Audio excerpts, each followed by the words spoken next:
Hello, and welcome to Caffeine Entertainment. I'm your host, Mental9R, and this is episode number 11 of the GMX podcast. And as always, I have with me my good friend and cohort, my buddy from I don't even know how many years now. It's got to be at least 15, Fin Tin Tin. Welcome to the show, man. How's it Hey, going? it's going good. It's good to see you again. Like you wait for Yeah, 3 weeks for the bus, and then two come along at once. just like that. Bam. Second video of the day. So, of course, it won't be that way once they're released, but hey, that's the way she goes, right? Got a lot of topics for today. This Yeah, is crazy. We missed a lot. I think we can scoot through a bunch of them. There's some things that may go over a little bit because we haven't spoken in a while, but I think we'll do our best to keep it crisp and interesting Yeah. And fun. and Always fun. got to have fun. All right, man. Well, why don't we dive straight in? Breaking news, 53% of gamers prefer single player games. And it's kind of interesting because one, I'm honestly not surprised, I guess. And I think that's got a lot to do with probably the aging gaming population. Like I think the majority of gamers are in their 30s now, mid 30s, and PvP titles seem to be a younger person's sort of thing, right?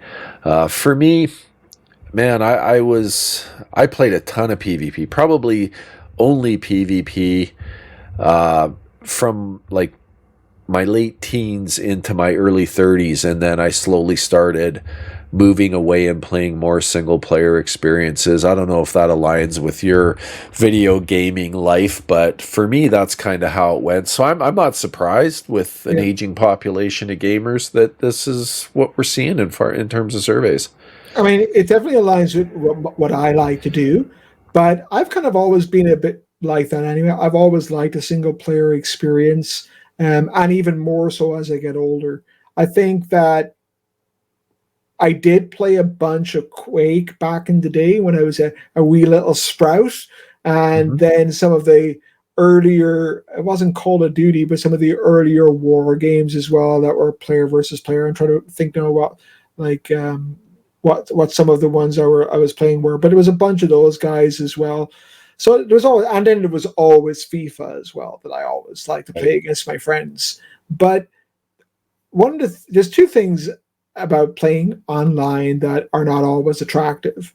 Number one, some people you can clearly see that they spend a lot of hours on these games because they can do magical movements that I can only dream of, probably in Yeah. real life as well as on a video game console. And then the second thing is that sometimes it can be quite toxic as well, and Yes. it's a bit, yeah, I couldn't be bothered dealing with that crap, you know. I told you Yeah. before that people would insult me and I'd find clever ways to annoy them on the way back because that's my thing. As opposed to cursing Yeah, you out, I'll find ways to irritate you because that'll give me some joy in my heart. But for sure.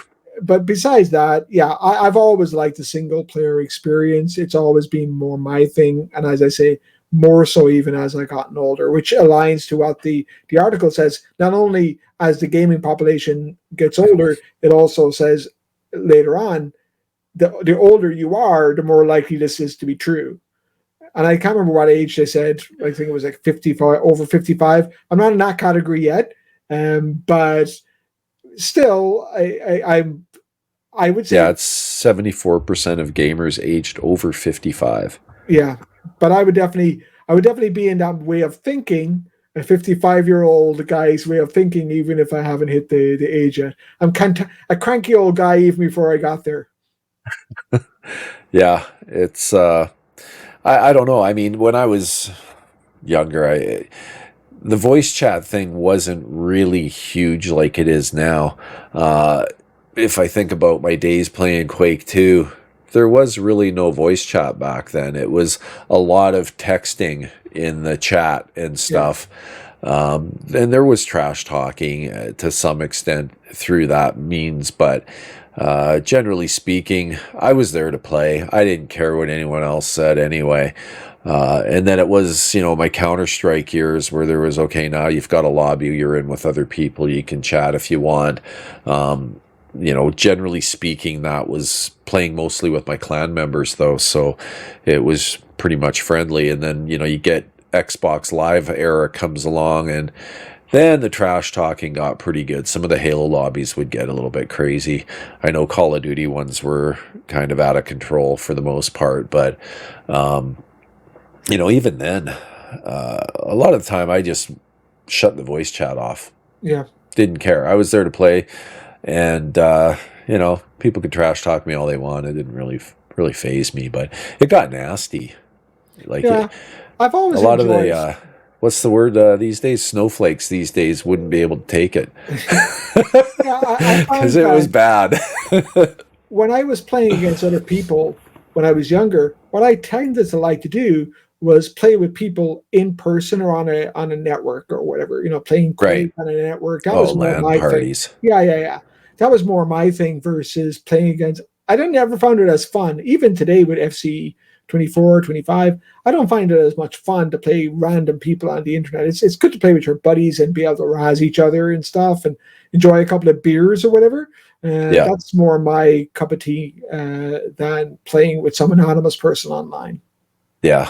Yeah. But I think I would definitely say these days, I still play a little bit of PvP. It's usually when I'm playing with my kids. We get into, the three of us will create three-quarters of a team in Halo, and we'd get one random that would join with us. But, we have a lot of fun doing that. We win more often than we lose, probably, too, which is always nice. But, yeah, it can still be fun, but I play way more single player now And it's than funny is PvP.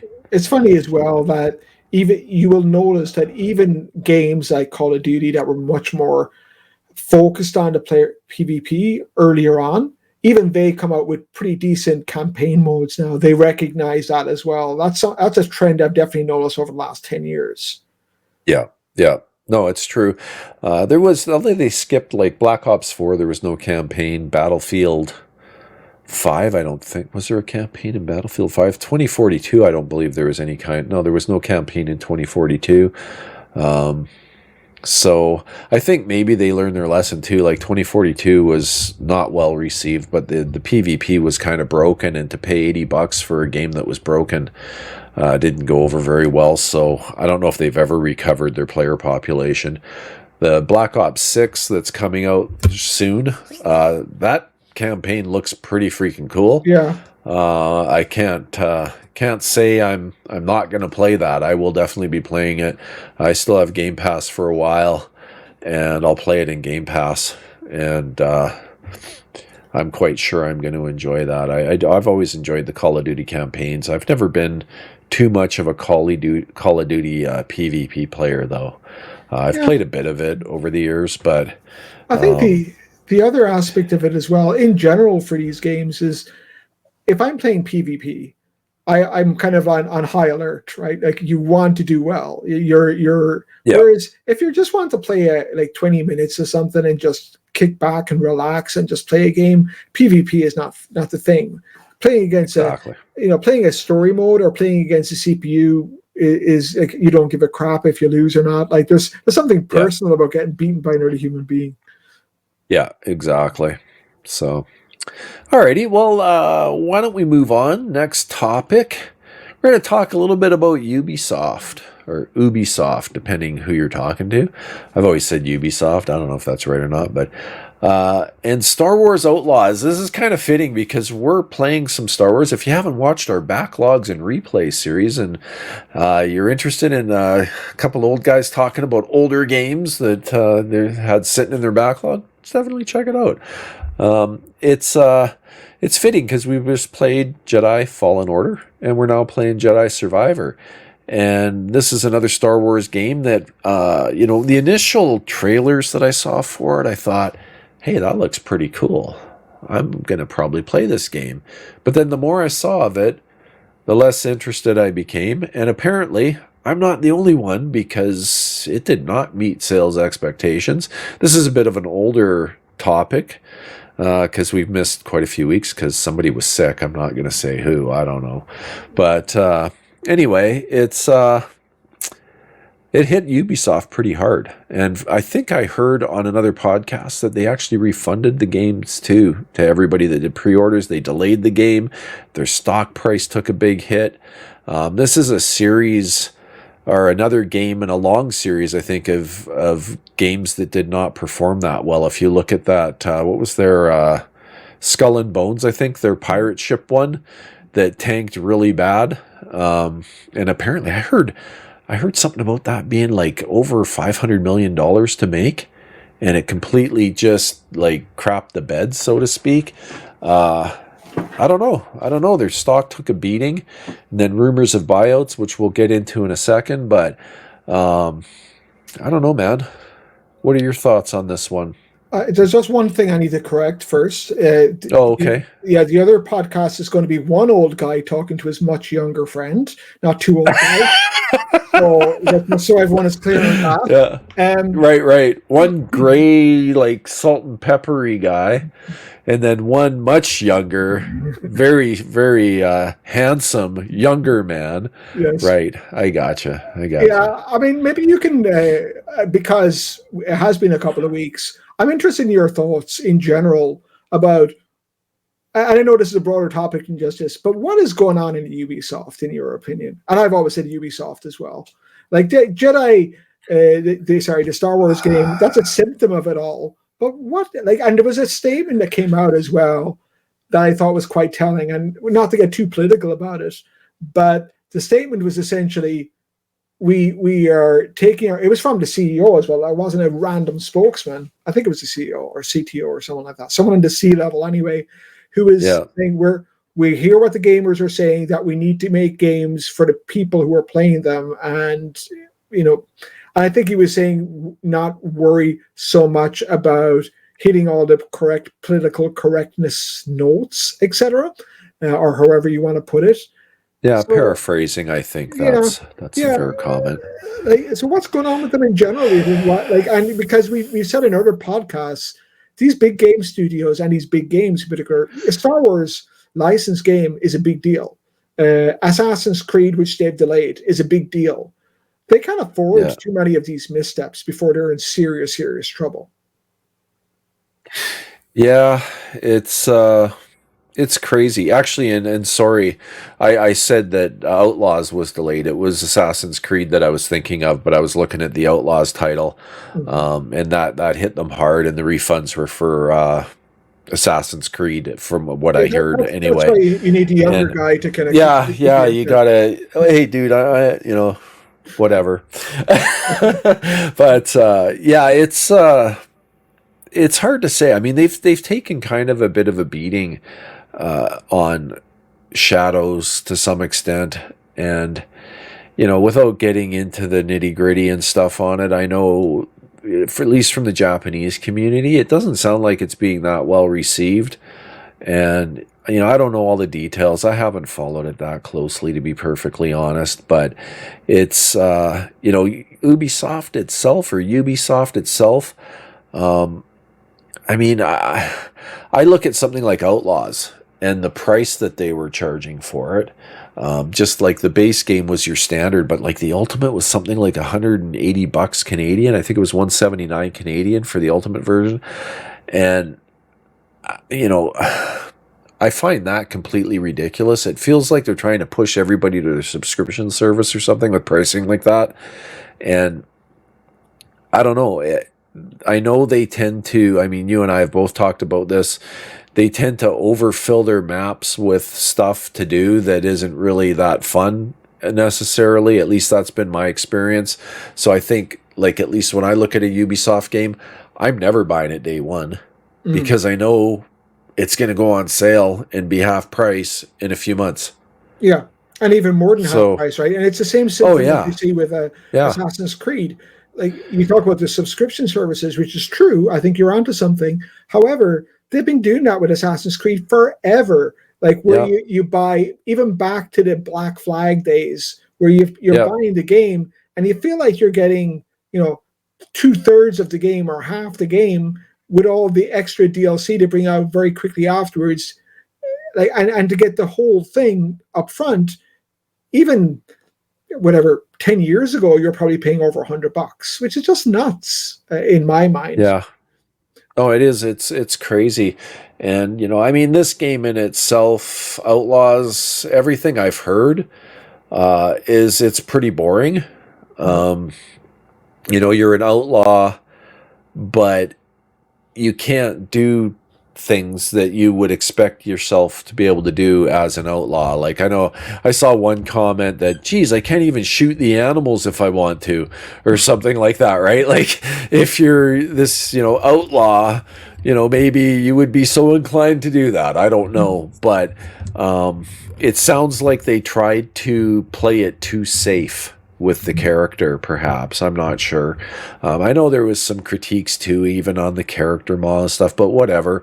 I don't know what the 80s hairstyle's kind of about there. That looks a little bit weird, but I saw some complaints about that. I mean, that's just, to me, that's neither here nor there. If it's a good game, Yeah, people don't care about this, right? and But I think it's that's where that's and there's a common theme as well. I will talk about another one in a second, but there's a common theme as well, which is why it was refreshing for the Ubisoft, whoever he was, CEO, who came out and said that for people, for games companies, when the games don't sell, to blame the gamers.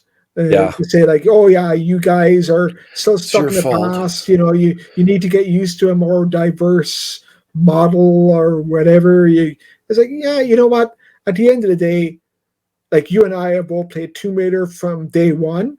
Uh, Yep, Neither of us has a problem with female protagonists in games. I not certainly at all. don't, and neither do you.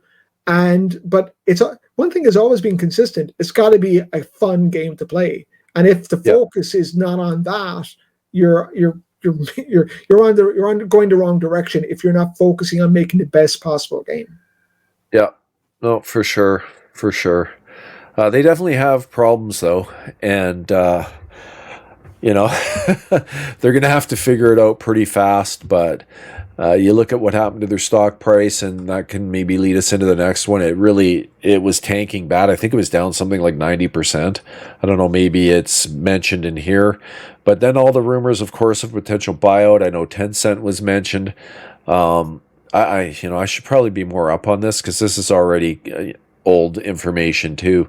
But that's what happens. I don't know if you followed it at all, Finn, but um, A little bit. that's I think they were in a lot of trouble. Then there was rumors of buyout, and the stock price shot up, and then it came yeah, down again quite a bit the next day or a couple of days later. So I'm not yeah, sure what the situation is right now. But yeah, one thing I will say, I do not want to shit in Ubisoft. They've made some really great games over the years. I think they seem to have lost their way a little bit, which I don't like to yeah, see because Ubisoft have a very big presence in Canada and I want to see them being successful. They're employing a lot of people in Canada, and I want to see them being successful. But again, guys, you got to focus on making good games above all else. And I think not yeah, fleecing your customers as well. Like when you spend $80 for a game, you should feel like you got a pretty complete game, not just a piece of a game. yeah. No, for sure. Yeah, it'll be interesting to see what happens with them. I know, like, there was a time when they were valued somewhere around 7 billion, I think, and the last I saw it was barely over a billion, something like that. And the billion's not Yeah, a small chunk of maybe change, you and but I should get together and buy them out. yeah, maybe we should just pick it up. Yeah, we could probably fix their problems anyway. But yeah, it'll be interesting to see what happens with these guys, and it'll be interesting to see how whatever happens with them impacts the deal that Microsoft made when they divested of their cloud services and handed that over to Ubisoft in order to make the UK sign off on their deal to purchase Activision. That's sort of, you don't hear much about that these days, but that was one of the things that they did in order to make that deal go through. So not sure how all this will impact it, or if it will impact it at all, or if it'll just be transparent. Who knows? But Yeah, it'll be interesting. too much of the conversation though about Ubisoft recently in the gaming community has been about their politics or what direction they're going in terms of worrying about who they don't want to offend, etc. We should Yeah. be talking about the games. That's Just what we start should talk making about. great games again. Yeah, their sensitivities are way too high, I think, in a lot of this stuff. And as gamers, I think, everybody wants great games. Yeah, So I mean, and I'm let's not, let the devs make some great games and just enjoy them. If it's not your cup of tea, don't play it. Move on to the next one. saying that there shouldn't be diversity in games. There should, but again, Absolutely. that shouldn't be the main topic of conversation. If you're talking about that primarily, something is wrong. Okay. Yeah, why don't we move on to the next topic, which is Starfield. This is a game that we thought we'd be playing right now. Mm. I did play it.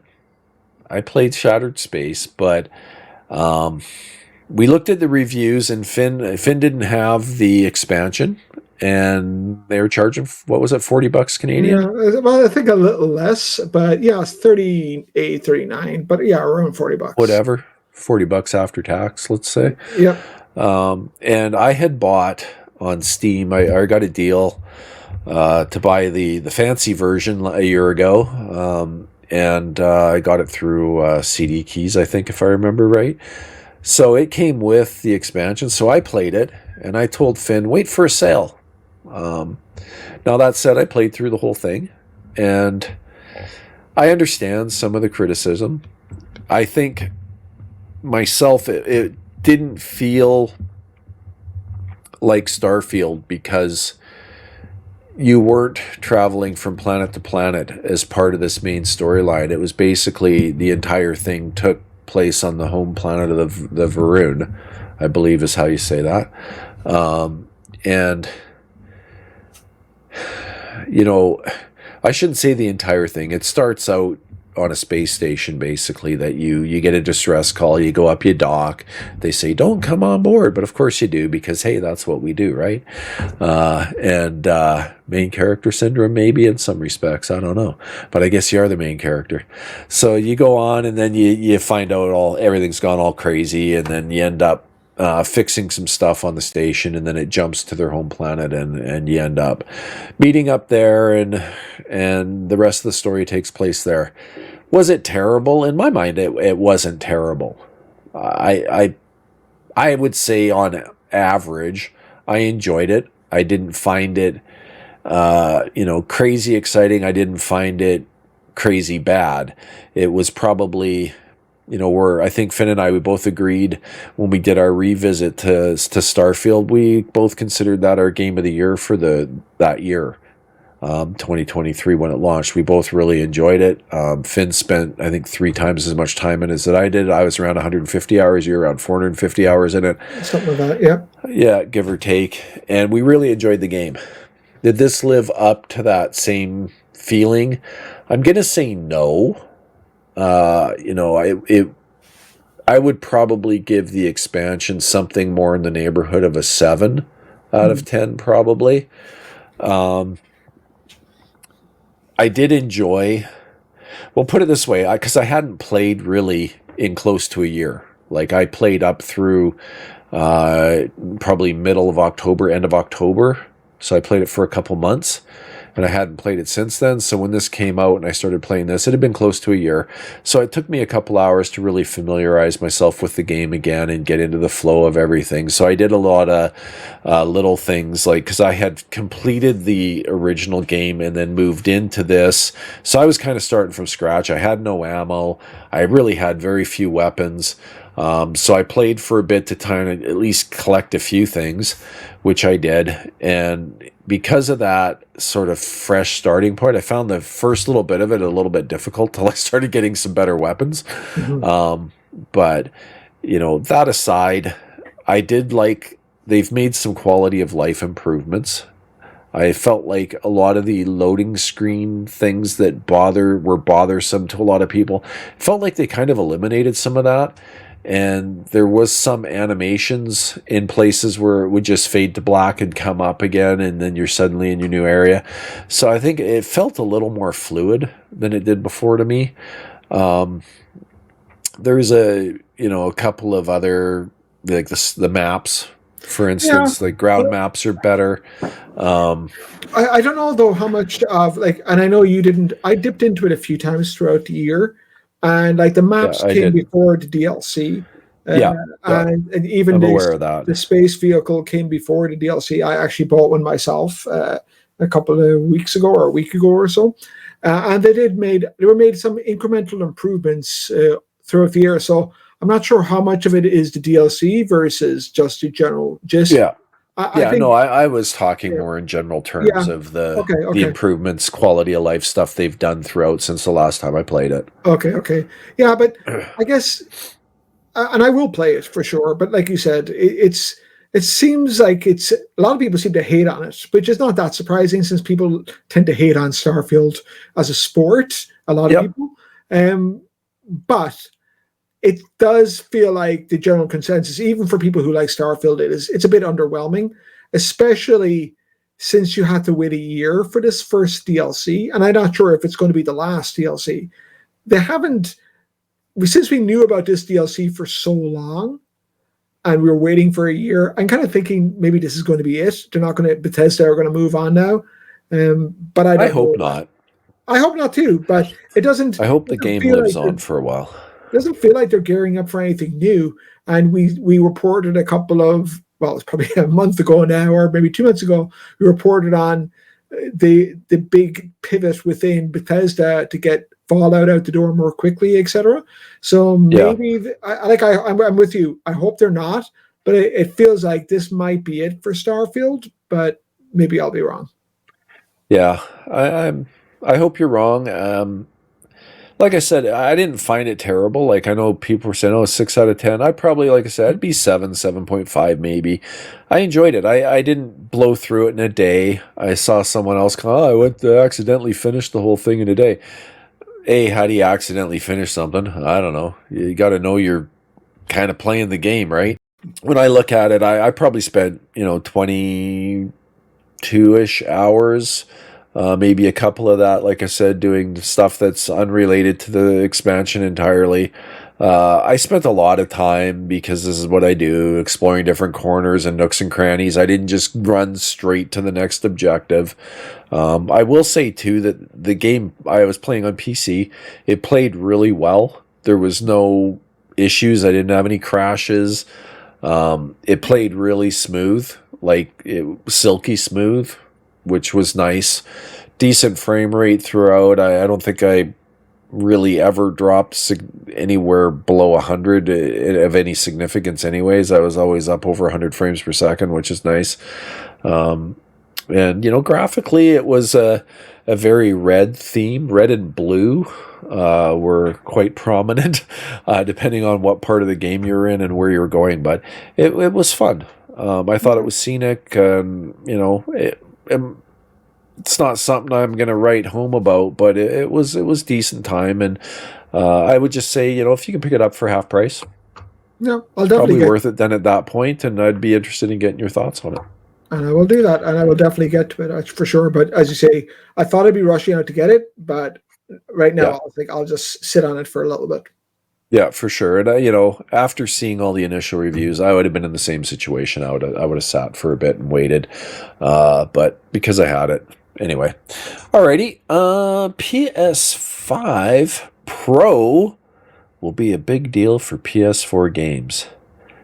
Have you followed PS5? I know you saw Yeah, the video I did with my thoughts on the PS5. I mean, uh, I think its biggest sin is its price, yeah. and I you know. have actually been following it. We haven't spoken about it a whole lot, maybe a little bit offline, but it's too expensive. There's no doubt about that. It's crazy for where it is in this generation for it to be over $1,000 in Canada when it comes down to Yeah, it. yeah. That's nuts. Now, am I tempted? Not right now. I have seen a bunch of developers talking about it's a bit of a game changer, and no pun intended. But they seem to be very, very impressed with it and think it's going to make a significant difference to games. So it'll be interesting once those games start coming out to compare the PS5 versus the PS5 Pro version. And if there's a night and day difference between them, then I probably will be like, hey, if whatever comes out, if Uncharted 3 is out, or whatever it is, or if Last of Us 3 comes out and it's a whole different game on the PS5 Pro versus the PS5, I'll probably bite the bullet. But right now, I'm not Yeah. tempted. But I've been noticing that some of the developers seem to be very, very impressed with the hardware and how it works. So that's all I have to add to it. And in terms of this article itself, I never get that excited about playing older games on newer consoles. I tend Yeah. to find I look forward to the new games. Obviously, there's some like I played Last of Us 2 on the PS5. It was one of the first games I played on the PS5, and I enjoyed it a ton. And it did, in my mind, seem to work a bit better on the PS4, which I also played it on. But Right. uh, but did it need a whole lot of extra boosting? Not really. I kind of because when I'm in kind of that mind frame as this is how good a game can be, it's fine. A little bit extra is nice. I think towards the end of the generation of console, and then you go back to the start of the generation, and then the difference is very, very noticeable. Then it makes a big difference. But playing a PS4 game and a PS5, yeah, it doesn't excite me that much, I must admit. Yeah. It's I mean, I don't get me wrong. If it was, let's say it was $4.99 US, same as the launch price of the PS5, I would be looking at it very differently at that point and probably be much more inclined to have probably considered a pre-order of one. Because I'm a tech guy. I like new and better tech. For me to buy a PS5 at this point, or PS5 Pro, I mean, I wasn't even going to get a PS5 this generation. Um, I'm not sure what it would take for me to go out and buy one, to be honest. I don't know. It's hard to say, but well, I know what it would take. It would take a cool limited edition one because I'm a sucker for limited edition stuff. And in that type of a scenario, like put it this way, I was online because I wasn't sure about what was happening with the 30th anniversary consoles. Turns out they were never available in Canada. Then I saw X post of what do you call it? GameStop Canada saying, "Hey, we're going to have these. Stay tuned for details." That was on September 25th. Haven't heard anything since. So it's, 3 weeks later or whatever. So who knows what's going to come of that. But if there's an opportunity to get one of the 30th anniversary ones in that bundle, I would be down with buying that. Just because it's limited edition and quite limited in that case. I've seen them online. Like if you go look on eBay, you should check it out. They're expensive. People are really going to town on gouging on those things. So I could see something like that appreciating in value over time. I would probably consider it. The standard PS5 Pro though, not as much. Yeah. I, like I say, maybe. If it gets a price cut, or if the games are just so much better on it, then yeah. But just Yeah, I just might to buy, consider it. yeah. But just to buy just because, yeah, not for $1,000 Yeah, I'll bucks. have to see what the real difference is. I mean, I'm a PC guy. It's not going to be better than my PC. That's the reality. Uh, but I'm quite familiar with the tech that's in it and what they're offering. I understand all that, and I think their biggest hurdle is still the CPU. So there's just if they do a really bang up job on making sure every game engine is thoroughly optimized on the CPU side and it's using all 16 threads all the time, it could be very, very impressive. I just know that a lot of games, the ones that have problems with, no performance mode, stuff like that, it always comes down to the CPU and not being optimized properly. And given the CPU is the same as the one in the standard PS5, that's not a recipe for, blowing me away with frame rate. It's just Yeah, not. So I we'll see think. what happens. Yeah, I think But that's it, right? I think it's a kind of wait and see. I'm certainly yeah, not going to be buying at launch, or it's obviously launch no. but Well, a maybe lot of people aren't. yeah. And it's funny when you compare it to when the PS5 launched, you couldn't buy one for love nor money, right? So Yeah. for the longest time, but yeah, I'm going to wait and see what happens, see how much, and by the time the games are coming out that are really spectacular on the PS5 Pro versus PS5, I don't know how long that's going to be. Like these games have a long life cycle, and we may be looking at a few years before we see a significant difference. And then who knows what price it'll be, and who knows what else have happened in the industry by then. Yeah, yeah. I mean, like I say, if it was the same as the launch price, like I can't get over. I mean, I want to wrap this topic up, but I got to say this: the PS4 Pro came out at the same price that the launch PS4 came out at. That console had a fairly significant jump in CPU. Almost, let me think, it was an extra 600 megahertz on the CPU side. Yeah, it was a Jaguar Core, blah, blah, blah, weak CPU, but it went from 1.5 gigahertz to 2.1. Then, if you look at the GPU side of it, 1.8 teraflops to 4.3. Over doubled the GPU power. And what is that? 600, what, like you're talking 30, over 30% increase on the CPU side. You compare that to what you're getting here, and way bigger jump to go to the PS4 Pro. Mm-hmm. I don't know. I look at that, and they were able to do that at the same price. And now they want you to magically believe they got to increase the price by 85%. Now, people are going to say, oh, it's not 85%. It's only $200. You got to remember, this is a console that's a digital only. No vertical stand, no disk drive, nothing, right? So if you want to compare this apples to apples, you got to look at the $400 version, not the $500 version at launch. The $400 version came with that stand, so you got to add the $30 for the stand to go apples to apples, so you can mount it, have it vertically upright. So now you're talking, $730 versus $400. It's a pretty substantial increase in price. The only thing I can think of is that PlayStation or Sony saw what happened with the PS5 and the fact that people just couldn't get enough of them, and they just got greedy and said, "Oh, if they were going crazy for that $500, maybe they'll go crazy for $700." Probably, yeah. And I made a mistake earlier. Age, I'll blame it on. I meant to say $399, not $499. If it had launched at $399, which is the same price as the digital at launch. So we'll see. We'll see what happens. Like you have said in your video, and like we both know, in general, one of the other differences you didn't mention, but is true, I think, compared to when the PS4 came out, the PS4 Pro, hardware was getting more expensive. It's been getting less expensive, generally speaking, not consistently, not across the board, but hardware is becoming less expensive in general since the launch of the PS5. So it seems to be, obviously there's been inflation as well, but it does seem hard to justify such a jump in price. So I think it's really down to greed is what it's down to. And maybe the fact that, which we've talked about many, many times, maybe the fact that Xbox are more in disarray, maybe PS5 think they can take advantage, but based on the sales, they can't.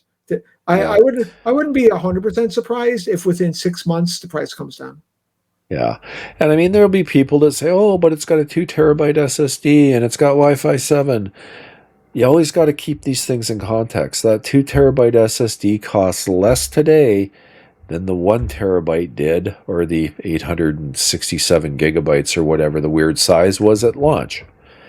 NAND prices have done nothing but fall for the last 4 years. That Wi-Fi 7 chip, I would bet you cost not a penny more than the Wi-Fi 6 chip did at launch. So it's all relative. Every component in this thing has come down in price. They're also doing it on a smaller process, so they're getting more chips per wafer. Yeah, it's a little bigger chip. I don't know what the measurements are on it. I haven't heard that yet, but anyway, I just think it's the price that's the problem for me. Let's move on. We've been 40 minutes already. It's going to be a long show, and it's kind of probably expected. It's been 4 weeks. The last few topics won't take so long, I don't think. Hopefully. For people who are suffering through. Yeah, we appreciate everyone, that's for sure. Next one, Xbox has finally mentioned that you will soon be able to stream your own games if you are a Game Pass Ultimate subscriber, of course. you'll be able to stream your own games. Actually, maybe you don't need to be Game Pass Ultimate to stream your own games. I'm not even sure. Actually, you probably do because they're talking from the cloud. So this one I think is long overdue because they talked about it years ago that this Mhm. was something that they were going to do. And in fact, I think PlayStation's had this capability for quite a while now. So Yeah. kind of bizarre, but nonetheless, it's probably a good thing. Am I going to be using it? Probably not. Maybe, but probably not. Um, and a large part of that is because I don't plan on renewing Game Pass Ultimate when it runs out. But and I think I'm good for probably 6 more months or something. But I think it's a good step forward. It's something they needed to do. It's long overdue.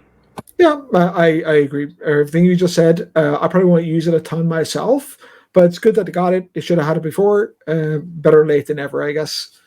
Yeah, yeah. At least it levels the playing field there again. All right, let's move on. That was quick. Halo Infinite getting a third-person mode. I think this is only in certain game modes. I don't know if it's been a while since I read this too. Big step for Halo Infinite. Blah blah blah. Did they say it's going to be in the campaign? I don't think it did. Oh, it's only going to be in the first in the PvP version mode. Yeah, I think so. And it's only certain third-person modes for Halo games. Blah blah blah. I didn't remember saying it was only for the PvP, but maybe it did. I assumed it would be for Yeah, everything. third person Why mode. wouldn't it be? Why wouldn't it be for everything? Yeah, well, I think well, okay, I think when it comes to PvP, and this might have been something I heard some in a podcast somewhere else. I can't remember anymore, but I think in PvP they're not going to have every PvP mode enable third person, and there's really good reasons for that. In a third person mode, you can see around corners, and if you're playing against people that are using first person mode, it's kind of not fair. So even Destiny, like they used to have the swords, and when you'd use swords, you would transfer to a third person mode. So even just having a sword equipped in PvP, even if you had no ammo for it and you just had the hilt, it would let you see around corners. I remember they did something about that. I don't remember what, because I had quit playing Halo at that point, or Halo, I had quit playing Destiny by then. But yeah, I think it's kind of cool. I hope it's in the campaign because it would be an interesting way to play the game. I mean, I'm a first person kind of guy, but I wouldn't mind giving it a run with some third person stuff. But this isn't the only thing. Man, I'm starting to lose my voice again. This isn't the only thing that has been happening with Halo. In fact, 343 Industries, it's changing its name, and they are going to be Halo Studios, which is kind of interesting. I think they're really trying to break free from the stigma that has surrounded 343. A lot of Halo fans are blaming them for killing killing the game entirely. I don't think Halo's dead. I think it can easily come back. You just need the right team, and you need the right story, I think, and the passion behind it to make it great again. The game, I mean, it was one of my favorite shooters for many, many years. Still is. I mean, if I'm going to play PvP, I'll go play Halo with my kids. I mentioned that in other shows for sure. But I do think it's interesting that they're trying to break free of it. They've even developed a new logo. I don't know if they show that in this article. Doesn't look like it. But I personally, I like the old logo better, but for Halo. But I do think it's an interesting thing. And they're also switching game engines, moving to Unreal 5. And that, I think, is an interesting step as well, that they're going to abandon the Slipspace engine. I mean, I think the Slipspace engine's kind of responsible for the iconic look that Halo has. It's sort of a, its art style. It's not hyper realistic. Unreal Engine 5 is known for more hyper realistic graphics. And with that, there's also rumors that there's, multiple projects in development, one of which it sounds like they're doing a reboot of Halo Combat Evolved. And I think of that and Unreal Engine 5. It makes me wonder if they're going to really, I've always kind of wanted a really dark and gritty Halo Mm. that would just be, hyper realistic and, really get kind of down in the weeds. Um, Man, I would be stoked to see something like that. And now I know you're not really much of a Halo guy, Finn, but I'm interested in getting your thoughts. I kind of breeze through multiple topics there all at once. Um, any thoughts on Yeah, the evolution of Halo and 343 Industries moving to Halo Studios? I mean, I think number one, that's probably a good move from 343 Studios. They're not the first company in the world to rebrand themselves as their biggest product. So it's never a bad thing. It's a lot more. It's a lot more viability, a lot more name recognition with Halo than 343. I would think. So I think that's probably a good move overall. Now, do you want to be the guys that's all you do? Probably not either, but I think it's not a bad move for them. So no qualms about that. In terms of I don't really have too much of an opinion about the Unreal Engine thing. I think that they they can probably tweak the engine. So, like you said, maybe it'll be more realistic. But I still think they're going to make it look like Halo. I don't think that will be a problem. I mean, I'd be surprised if it comes out and people feel like, oh, this is no longer Halo. I don't think that's going to happen. The thing I could be wrong about that, but that would be my guess. They're talented developers. They know what they're doing. So Now, yeah, here's a screenshot. It definitely has a different look to it, I think. Um, I don't know if I can make that bigger or not, but probably not. But then there you can see the new logo down there. I don't really like that, but I it's agree with you. definitely That I kind agree of with gives, actually. I did prefer the old Halo logo myself. yeah, You got to I'm not remember a though, fan of like that. a lot of the games that have built up your impression of Halo are also older games, so the graphic capability and True. fidelity is much better. I don't think you would have been complaining if the Halo had looked like this back in the year 2000, right? So, but yeah, No, I think it's still going to be Halo. It still looks like Halo to me, honestly. It does look crisper. That's the main difference I see. It looks crisper and nicer, but it still looks like Halo to me. The one thing I was going to say though was that I am interested in trying it out, and you're right. Like I've never been the biggest fan of Halo in the world. I never quite saw what the fuss was all about, and I know again, a heretic in your mind, but I would be interested to try it in the third person mode and see if that changes my tune. Part of the problem I always had with Halo and other FPS is that I don't think consoles are the place for those games. That's just the way I feel about it. I always hey, feel like PCs are better to play these type of games than consoles. So when it came to Halo, and I know Halo is available on the PC now, but it was more famous starting did off you with the get your Xbox. motherboard? I did get my motherboards, yes. So We got yeah, a build video coming up. yeah, there you go. But yeah, so that's been kind of my biggest issue with Halo all through the years, and any other first-person shooter as well. Halo is just Yeah. kind of the one that's more, intrinsically linked. I can't think of another first-person shooter that is as linked with any one console as Halo is with Xbox. I can't think Yeah. of any. So Yeah, and for, that's actually probably I'll finish your thought. yeah, I was going to segue so into another little thought here, but yeah, but on that basis, I give it a whirl on the Xbox with the third person mode enabled and see how it plays. Maybe I'll prefer it. yeah, and there's with this move to Unreal 5 and with the rumors of a reboot of Combat Evolved, the first Halo, come the rumors that we've talked about before that hey, Unreal Engine 5 that makes it way easier to port to PlayStation. Yeah, So you gotta wonder. You gotta wonder. We've talked about it before. Uh, Xbox seems dead set on releasing games on PlayStation. Is it possible we're going to see the reboot of Combat Evolved launch on PlayStation? I think there's probably the odds are better than 50-50. I would What agree. that does to the Xbox brand, I don't know. Maybe, and this is me thinking like you got to give people a reason to buy your console. Maybe you release the PvP aspect on PlayStation, but you keep the campaign on Xbox. I don't know. I don't know if that makes sense either. Again, my opinion has But always been that they want to get out of the hardware market. So I think yeah, if your brand is as a games company but not a hardware company, it doesn't do anything to harm your brand. It yeah. increases your brand.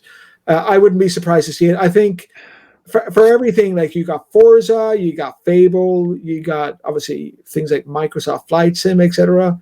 But nothing screams Xbox. You got Gears, Oh, but but nothing screams Xbox as much as Halo.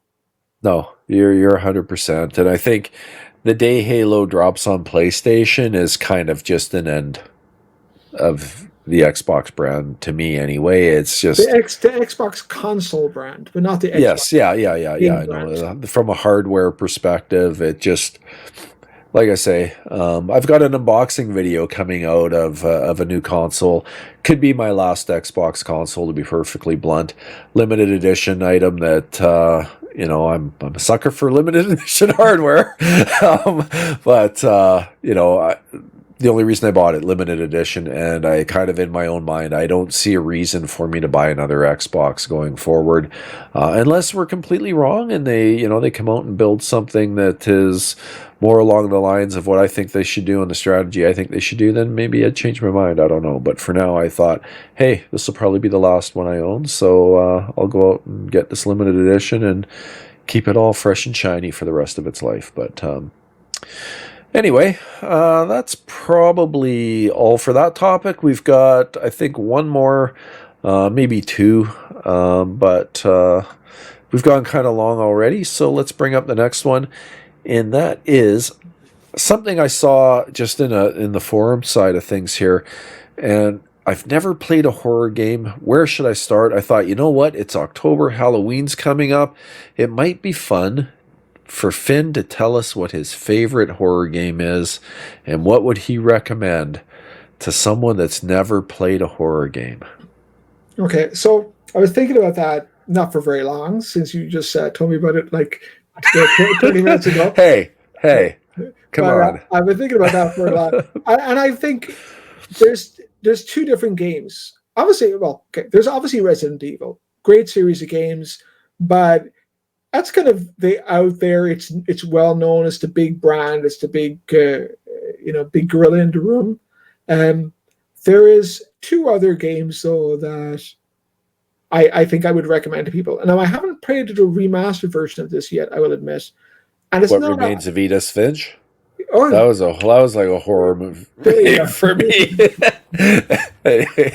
I was going to say actually, Alan Wake was a great game. Not Yes, 100% a traditional horror, but a great great game. game. Yep, And I definitely think a bit creepy. yeah, definitely some areas were creepy. You know, when all you're doing is being armed with a torch to fight all these Yep, ghoulies. That's pretty that's a scary. flashlight for everybody in North America. Okay, sorry about that. Um, so I would say in terms of the games I've played, horror games, any semi horror games, probably yeah, Alan Wake would be up there as being one of the best. In terms of Agreed. a series, I know you like Resident Evil a lot, and I like it too. But I've always been drawn a bit more to the more creepier Silent Hill series. Like Okay. Resident Evil is more the shock, jumping out, ripping your innards out, and And Silent that's Hill, fitting. I mean, yeah, the remake just came out, so yeah, that's fitting. and Silent Hill is a bit more. You could be walking along for a while, not much is happening, but it's pretty creepy. And I remember this experience like the back of my hand. There was you were in this town, your wife was dead, and you were going around this town for whatever reason I can't quite recall. You're in a room and everything is silent. Must be for like 15 minutes. There wasn't a single sound. Like you're in an abandoned place and suddenly the phone rings and it's really shrill And oh my god, I jumped out of my seat. You're in this room. Looks like no one has lived there for years. The phone rings. It looks like it's not even attached. You pick it up, and it's your wife. And I was just like, I gotta go to Cool. bed. I gotta go to bed. I can't play anymore. I gotta turn on all the lights so I sleep tonight.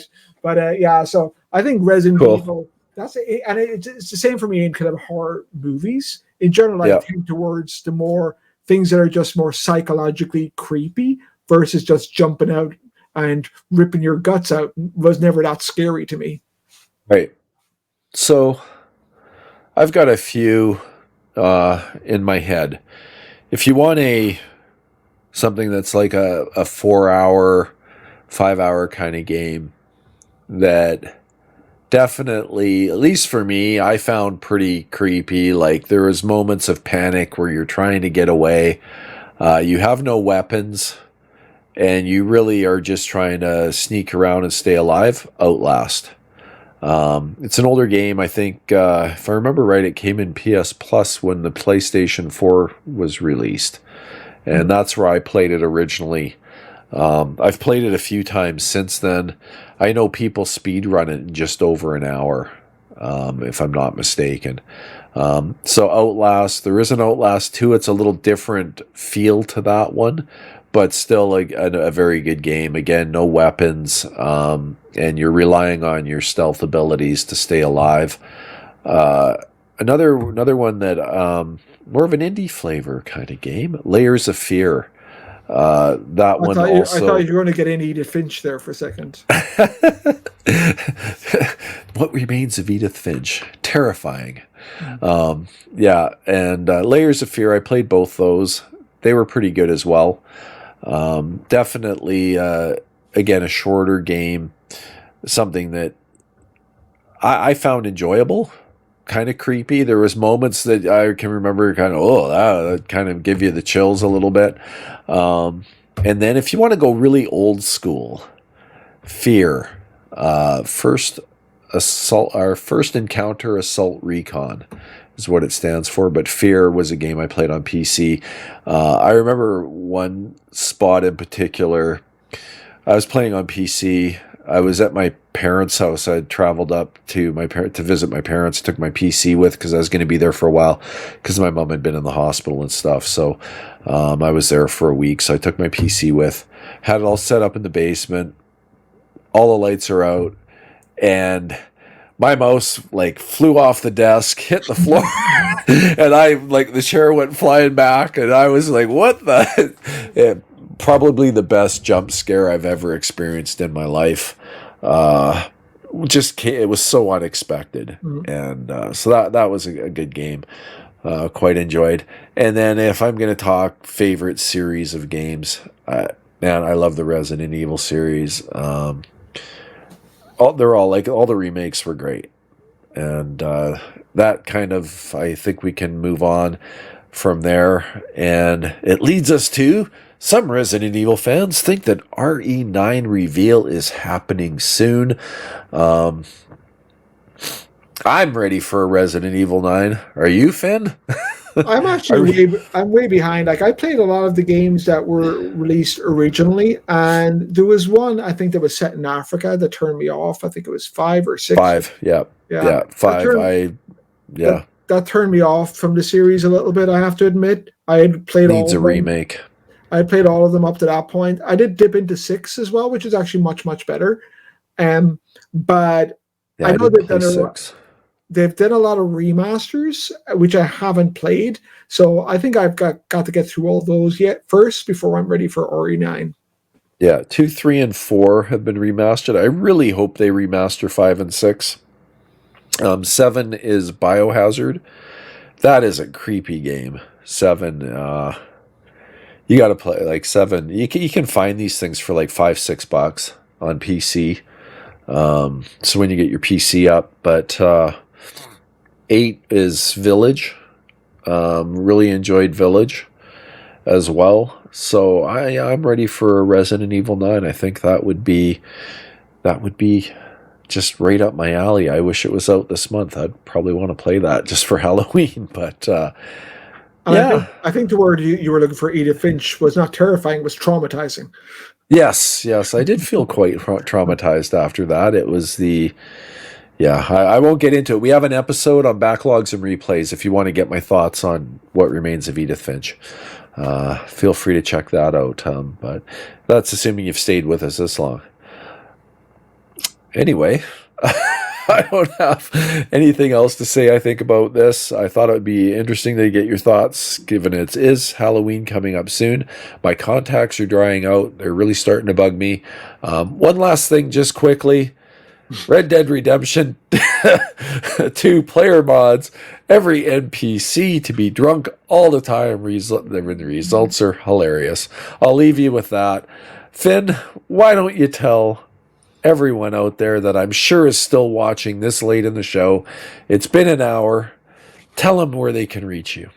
You can get me on X at Fintintin with a 1 instead of the first I, and you can get me on Steam, PlayStation, and Xbox as Fintintin, all alphabetical characters. And I am Mental9R, at Mental9R on X. I am Mental9R on PlayStation, Xbox, Steam, and virtually anywhere you can play games. Except when you look at YouTube, I'm at Caffeine Entertainment. And I just want to say it's great to get back into the flow. It's been too long. I apologize. It's all my fault. I've been quite sick for the last 4 weeks, but I am feeling better, and I'm glad to get back into it. And thanks for everyone that's watched it. Believe it or not, most of the people that watch our videos are not actually subscribed. So if you stuck with us this long, it would be awesome if you hit that subscribe button, maybe even ring that bell. And if you're watching on Rumble, it's not hard to hit follow. It really works the same way. And then you'll get notifications as to when our new videos come out. Thank you so much for watching. We appreciate every single view we get. And once again, I'm at Mental9R. He's at Fintin. This is at Caffeine Entertainment. And don't forget, it's time to wake up and play some games.